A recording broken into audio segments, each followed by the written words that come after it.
Hola, hoy vamos a platicar sobre el libro El Lama Blanco de Douglas Benhoff.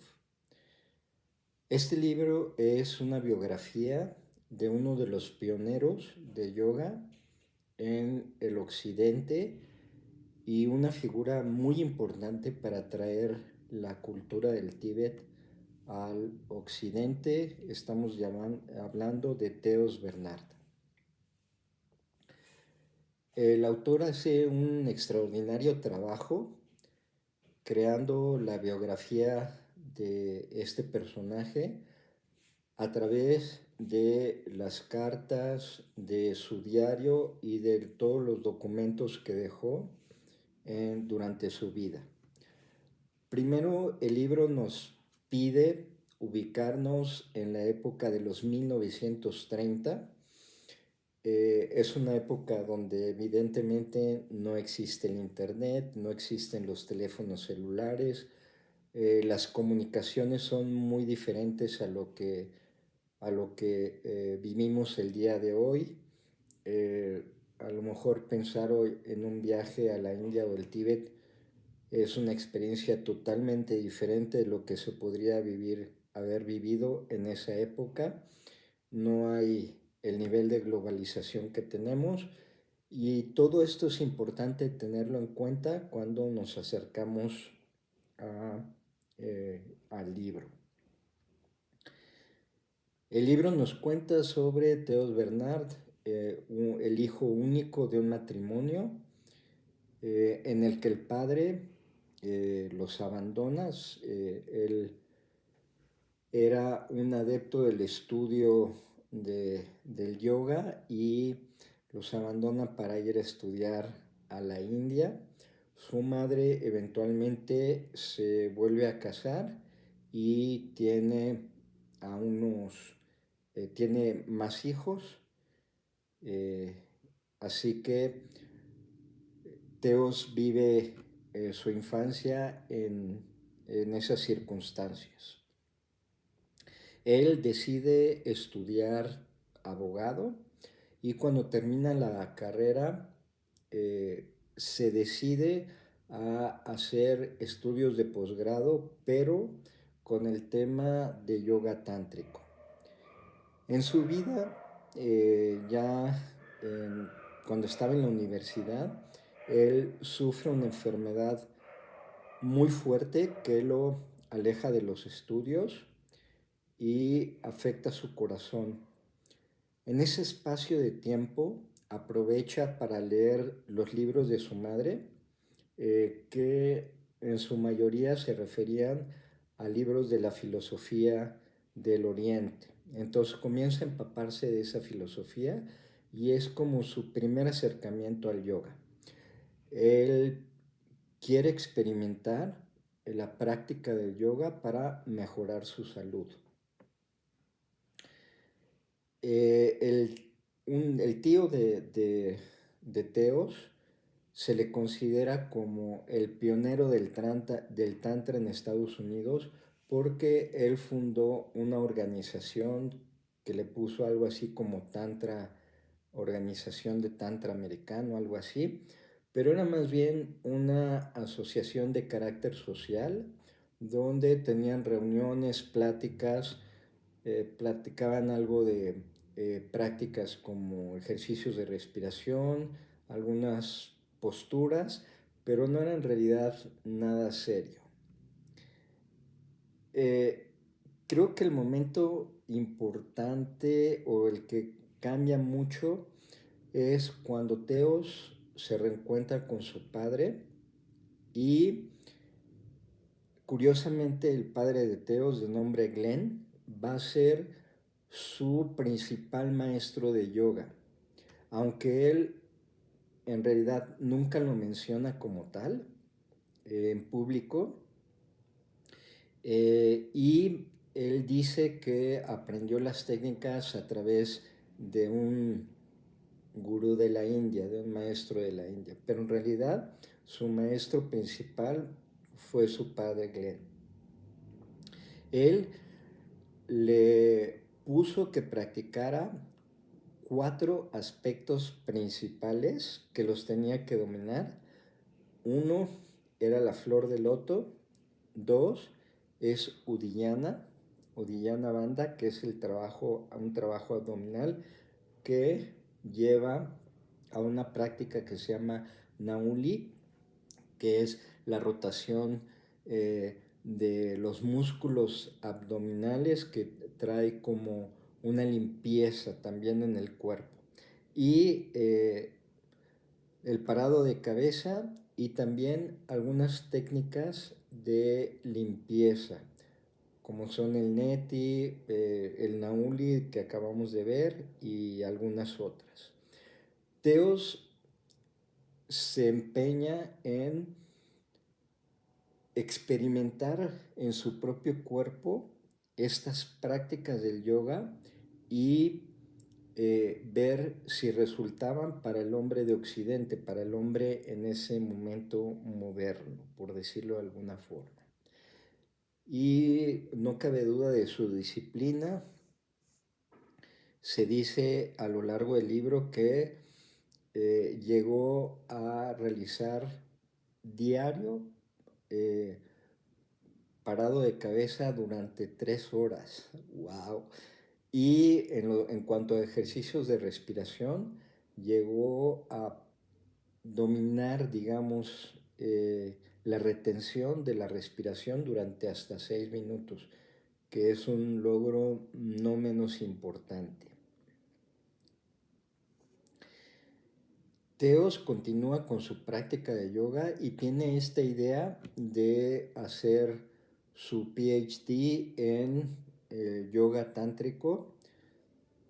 En esa época se casa con una mujer que estaba realizando estudios de medicina en el área de psicología y psiquiatría, de nombre Viola, y cada uno tenía su propio sueño.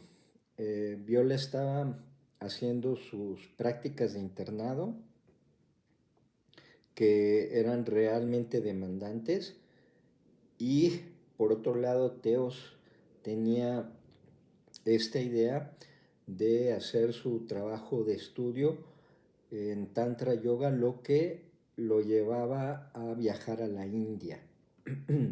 Cabe mencionar que Viola venía de una familia con muchos recursos, así que será ella la que le ayude financieramente a Teos para realizar su viaje y todo lo que eso implicaba. Ya vamos a ver un poco más adelante. El plan que idearon es mandar a Glenn, al padre de Teos, a la India para que se adelantara y él empezara a buscar algunos maestros serios de yoga que pudieran enseñarle. Porque Teos quería algo más que las prácticas, quería saber el por qué, el cómo funcionaban. Y eso iba encontrando que casi nadie podía decírselo. Así que mandan a Glenn a la India, en lo que ellos organizan el poder alcanzarlo, que Viola tenga un espacio en sus prácticas de internado, y finalmente alcanzan a Glenn a la India. Glenn había contactado con un maestro que se encontraba pues no exactamente en la ciudad, sino en algún lugar recóndito de la India, pero Viola tenía otra idea, y a través de sus contactos pues conocen a gente interesante del medio de yoga, pero diría que nada serio. Teos está un poco desilusionado y piensa que lo mejor para su propósito será realizar un viaje acercándose a la región del Tíbet. Nos ubicamos nuevamente en el tiempo. En ese momento el Tíbet era una región que estaba, digamos, aislada, que era muy difícil que te otorgaran una visa para viajar, para entrar, y en el cual había habido muchos europeos, gente intentando entrar, que eran detectados y rechazados, incluso algunos con castigos mucho más severos. Lo que le ayudó a Teos en este sentido es que tenía un genuino interés en acercarse a las verdaderas prácticas, a las prácticas ancestrales, y tal era su intención que decide comenzar a estudiar el idioma, eh, la gramática para acercarse a los textos y entenderlos, y contrata a un maestro que empieza a entrenarlo, a enseñarle. Las jornadas de Teos eran iniciar a las 4 o 5 de la mañana, hacer sus prácticas, hacer estudios de la lengua, y entre tanto ir intentando obtener una visa que le permitiera ingresar al Tíbet, y finalmente a través de los contactos de la gente que va conociendo, eventualmente le otorgan dicha visa para entrar, lo que le da acceso a la región y a todos los lugares sagrados que había ahí. En este viaje pues empieza a conocer a gente del lugar, a la aristocracia, empieza a relacionarse eh, con gente que se encontraba en el lugar. Eh, para ese momento India y el Tíbet tenían cierta ocupación o presencia de, de gente de Inglaterra, y también algunos emisarios, especialmente en el Tíbet, de la China, y empezaba esta especie de conflicto en el que China reclamaba el Tíbet como suyo. En esta atmósfera es en la que Teo se va a desarrollar, y recordando el 1930, para hacer su viaje, pues él requería de cámaras fotográficas, de equipo de filmación, y no era como un smartphone donde puedes sacar fotos y videos. Tenía que llevar su equipo. La filmación era a través de películas de para filmar, y lo que implicaba hacer trayectos en el Tíbet y el Asia de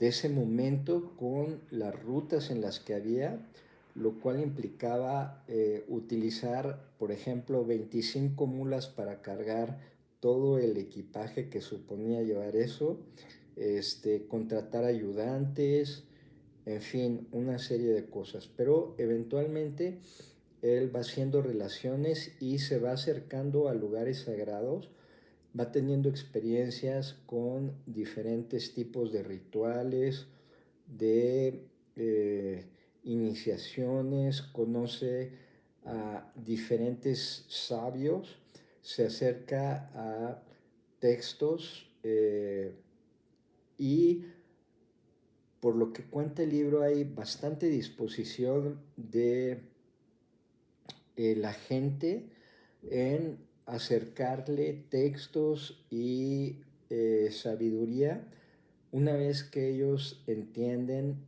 la seriedad con la que Teo se está acercando, y el legítimo interés de llevar la cultura del Tíbet al occidente. Así que en todos estos meses, finalmente, y a través de sus contactos, logra obtener un permiso para entrar a la ciudad prohibida de Lhasa.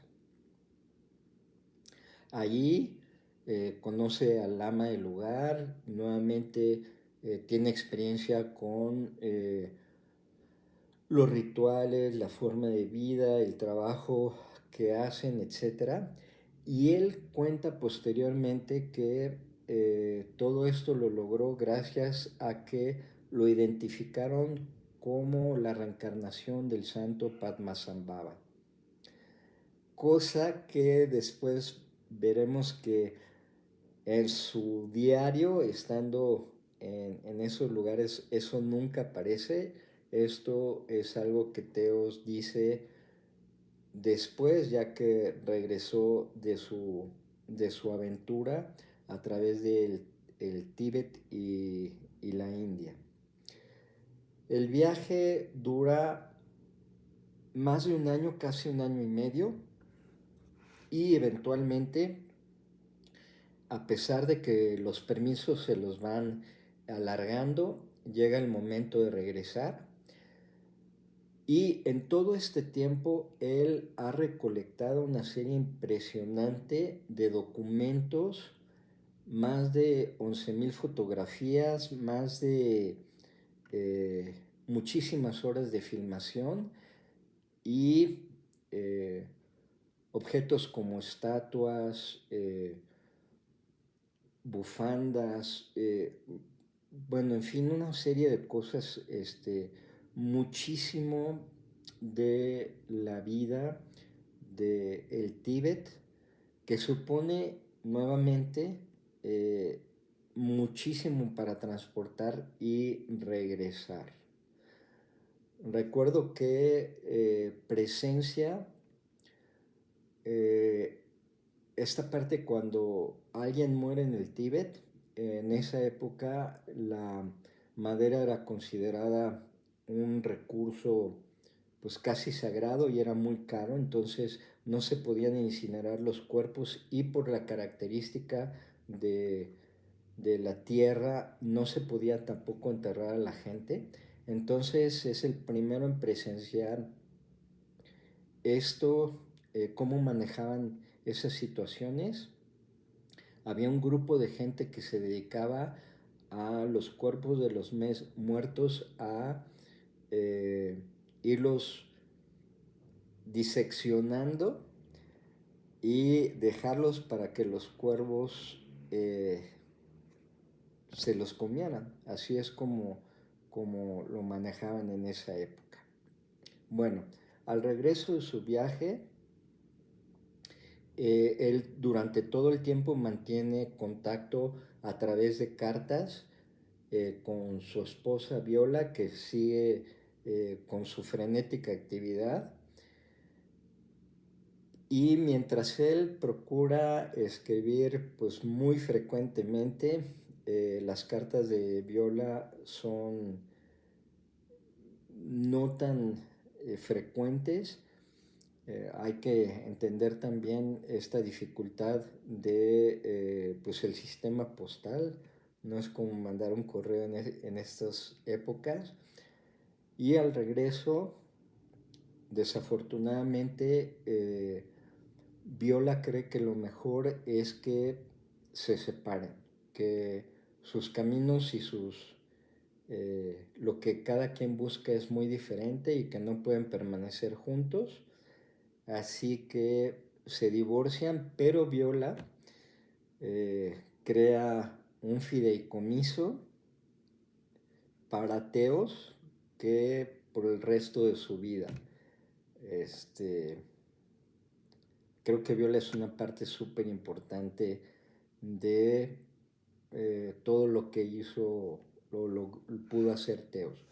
Bueno, regresando con toda esa cantidad de documentos que había que traducirlos al inglés, en primera de cuentas, Teos tiene la idea de crear primero una escuela de yoga seria y después una academia de como literatura tibetana.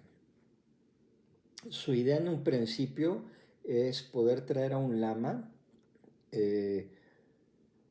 para darle como autenticidad a todo y que ayuda en este proceso de traducción, pero por las circunstancias que se empiezan a vivir con la guerra mundial y las circunstancias particulares de Asia, pues eso no es posible. Se enfoca en hacer su documento de PhD, lo presenta y desafortunadamente es rechazado, aunque varios de los estudiosos que había en América sobre el Tíbet quedan sorprendidos por la cantidad de información y de datos que Teos aporta en este documento que escribe. Así que él decide empezar a escribir libros que hagan referencia pues a su viaje, a su aventura, y publica un libro el cual lo tiene yendo a hacer pláticas sobre su experiencia alrededor de toda la nación. El libro tiene cierto éxito y él sigue escribiendo. Escribe otro libro de yoga, como también más con su práctica personal y parte de sus experiencias. Y la idea es seguir escribiendo libros como un diccionario de gramática inglés tibetano. En fin, él no deja de trabajar en esta parte. Eventualmente crea su escuela en Nueva York de yoga y enseña pues esto que le enseñó su padre de los fundamentos del yoga. Quiere darle como esta esencia de que es un trabajo mucho más allá de lo físico, y pues tiene alumnos que van desde los adolescentes hasta gente mayor. En esta escuela se presenta a una mujer mayor, que era una mujer que venía de varios matrimonios con gente muy rica y que tenía una cantidad de dinero considerable. Y esta mujer tenía idea, anhelo de ser cantante de ópera, pero sus habilidades desafortunadamente no la acompañaban. Así que a pesar de todo el dinero que tenía y de los intentos que había hecho por presentarse en espectáculos de ópera, pues todos habían sido un fracaso. Así que decide darle un giro a su vida, y a esa edad dice que ahora su camino es el camino espiritual y se acerca a Teos. Eventualmente ella se convertirá en su segunda esposa. Da la impresión que ese es un matrimonio más por conveniencia que por otra cosa. El matrimonio de hecho se lleva en secreto, y ella continúa financiando las actividades de Teos, y Teos le propone adquirir 2 propiedades en California, que son en donde fundará su academia de literatura tibetana. Eventualmente su escuela de yoga la cierra, se mudan hacia California. La relación entre ellos es distante.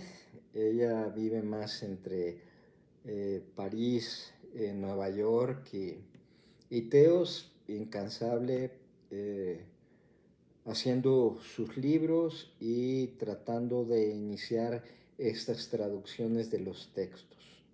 Llega un punto en el que esta mujer, cansada de Teos, pone la demanda de divorcio. Eventualmente se divorcian, y las propiedades obviamente se quedan a nombre de esta mujer, pero en esas propiedades estaban la mayoría de los textos, de los artefactos, de todo lo que había, de las fotografías, de todo lo que había coleccionado eh, Teos en su viaje al Tíbet.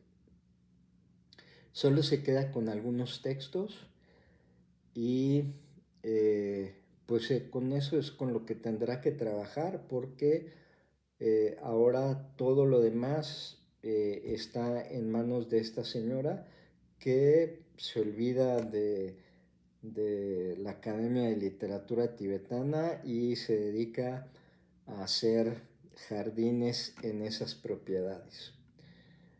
Teo se encuentra una nueva pareja, no sabemos si ya la tenía durante su matrimonio o con la que no se casa, pero esta nueva mujer es una que se dedica a la decoración de interiores, que tiene proyectos en Asia y en otros lugares, trabaja mucho con agencias de seguros, y con ella decide retomar esta idea de regresar a la India y al Tíbet.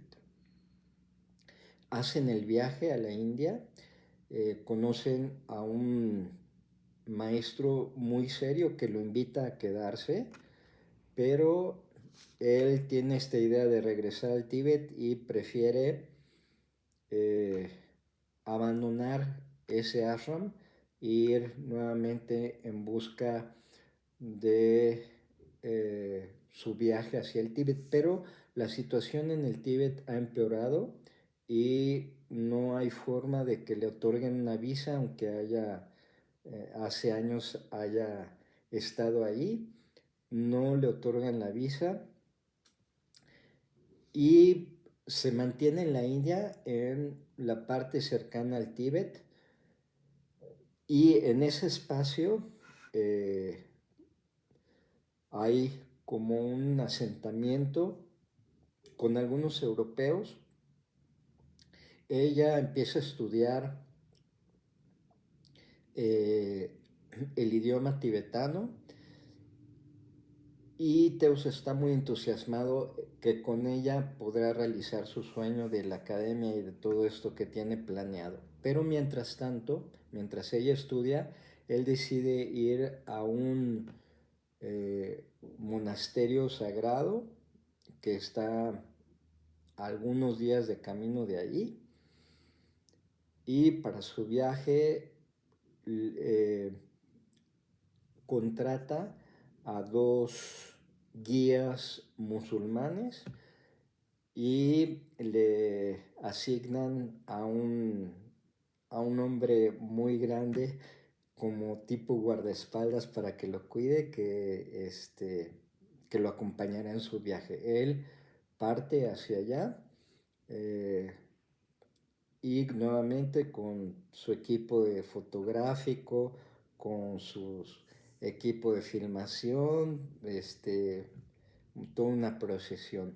Pero en ese momento resulta que se da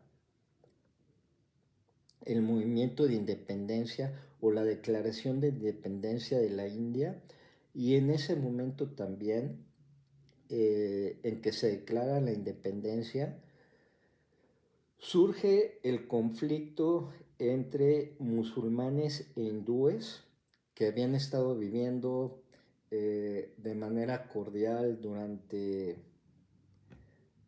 muchísimos años, pero algunos líderes del movimiento musulmán dicen que ellos no se van a quedar contentos permaneciendo en el territorio de la India, y que ellos quieren su propio territorio, y que si no habrá sangre. Así que se decide dividir el territorio de la India, sobre todo la región del Punjab, para crear Pakistán, y la otra parte se queda como territorio de la India. y esto genera una verdadera masacre porque se hace el bando de los hindús contra los musulmanes y la división de territorio es tan mala que gente que vivía en la parte de la India, pues tiene que irse porque es musulmán. La parte de Pakistán está muy mal hecha la división. Hay muchísimo rencor generado, pues no sabemos de qué, porque habían convivido pacíficamente durante tanto tiempo, pero se viene la matanza entre la gente musulmán y la gente de la India, y eso crea un ambiente pues insostenible, digámoslo así. Así que la pareja de ateos está muy preocupada porque pues él está en el monasterio, pero tiene que regresar y está todo este conflicto.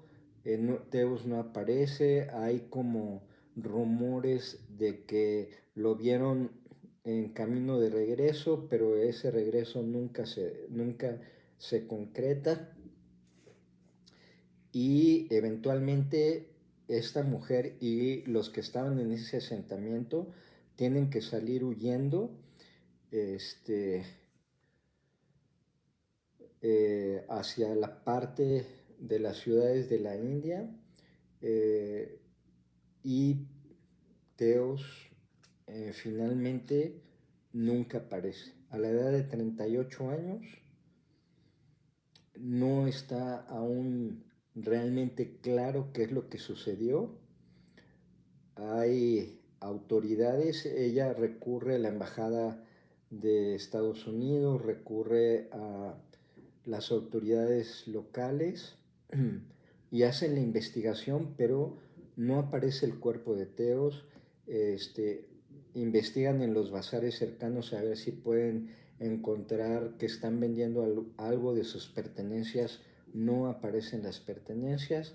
La teoría es que en su viaje de regreso fueron confrontados por un grupo de hindúes que lo hubieran identificado como musulmán y lo asesinaron. Seguramente sus dos ayudantes musulmanes, esa es la especulación, habrían salido huyendo y no se supo nada de Teos y de esta otra persona que fungía como su guardaespaldas. El chiste es que Teos desaparece, un poco como dándole más impacto a este mito de el lama blanco. Okay. Tardaron muchos años en lograr acomodar todo este bagaje cultural del Tíbet, acomodarlo en diferentes universidades. Se tenía el proyecto de que ellas iban a iniciar este trabajo de traducción, pero para el 2000 algo no se había traducido prácticamente ni la mitad de lo que había traído Teos Bernard de su viaje por la India. A Teos se le reconoce como un pionero en traer toda la cultura del yoga y sobre todo acercarnos a la cultura del Tíbet, porque posterior a todo esto que logró traer, pues se viene el conflicto con China y la perspectiva de ese Tíbet de 1930 que Teos conoció desaparece completamente. Es un libro muy bien escrito, es un libro interesante porque nos presenta datos curiosos de la cultura del Tíbet. nos presenta personajes que en su momento fueron importantes, eh, nos presenta una época con todos estos conflictos políticos y sociales y obviamente la vida de Teos Bernard. Es un libro amplio y te lo recomiendo si te gusta el tema. No solo se habla de yoga, es el White Lama de Douglas Benhoff.